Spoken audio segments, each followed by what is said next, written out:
If you're looking for a subwoofer that actually settles into the rhythm of your home theater or music setup without turning your floor into a shaking platform, you're probably feeling a mix of excitement and doubt.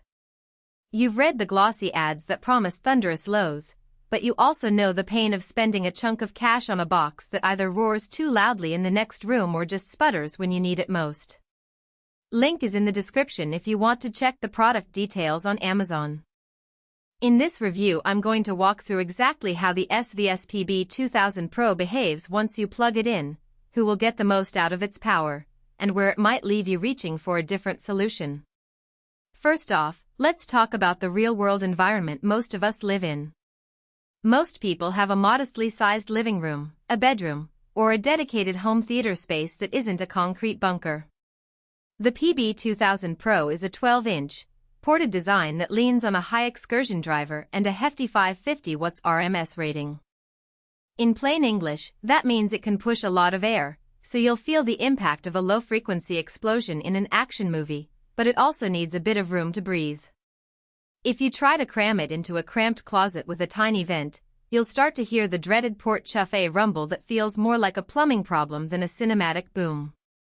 For most average-sized rooms, placing the sub a foot or two away from a wall, preferably on a sturdy platform, lets the port work as intended and smooths out those odd resonances. One of the first questions people ask is whether they need a separate sub for a stereo setup versus a full-in-the-wall cinema rig. The answer really hinges on the type of content you consume. If you spend most of your evenings watching Netflix and listening to Spotify at moderate volumes, a smaller, less aggressive sub might suffice. But if you're the type who cranks the volume for the latest blockbuster, enjoys bass-heavy EDM mixes, or runs a small gaming PC with a headset that still benefits from low-frequency reinforcement, the PB2000 Pro's 1,500 watts peak power can actually make a noticeable difference. I've seen it move a 45-inch screen setup from good to room shaking without the rest of the system needing any upgrades. A practical strength that often gets overlooked in spec sheets is the SVS app integration. The sub comes with a dedicated DSP that you can fine-tune from your smartphone. In real use, that means you can adjust the crossover point, phase, and even set up a calibration routine that measures the room's response and suggests optimal settings. For people who are not comfortable digging through manual knobs, the app turns a potentially intimidating calibration process into a few taps. I tried the auto-calibration after positioning the sub near the front wall, and the resulting low-frequency roll-off was subtle enough that dialogue stayed clear while the bass stayed tight. That level of convenience is a genuine time-saver for anyone who wants good sound without spending a weekend with a ruler and a sine wave generator. Now, let's get into the trade-offs. The biggest practical weakness is the power draw and heat management.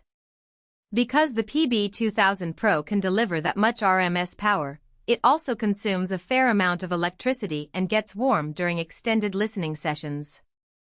In a small apartment, the fan can become audible after an hour of continuous playback, which some users find distracting.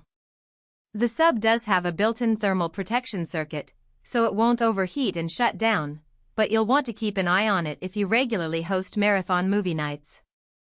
Another point to consider is the weight. At roughly 70 pounds, it's not something you can casually move from room to room. If you're renting and anticipate having to relocate the sub often, you might need a dolly or some extra muscle, which is an added hassle most people don't think about until they try to lift it. Who should hit the Add to Cart button? If you already own a mid-range AV receiver with a decent pre-out, have a listening space that can accommodate a 12-inch driver and a port, and you value that extra punch in action movies and bass-driven music, this sub fits like a glove. It's also a solid choice for gamers who want that tactile feedback when a car explodes in a racing game. The low-frequency rumble can actually enhance immersion beyond what standard front speaker bass can deliver. On the flip side, if you live in a tiny studio apartment, have a very low budget, or you're happy with a sub that merely fills the room with a subtle hum, you might be better off with a smaller sealed model that's easier to place and runs cooler. One more nuance that matters after purchase is the integration with different speaker configurations.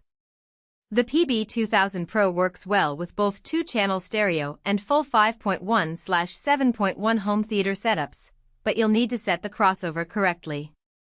If you pair it with a bookshelf speaker that already handles low frequencies down to 60 Hz, setting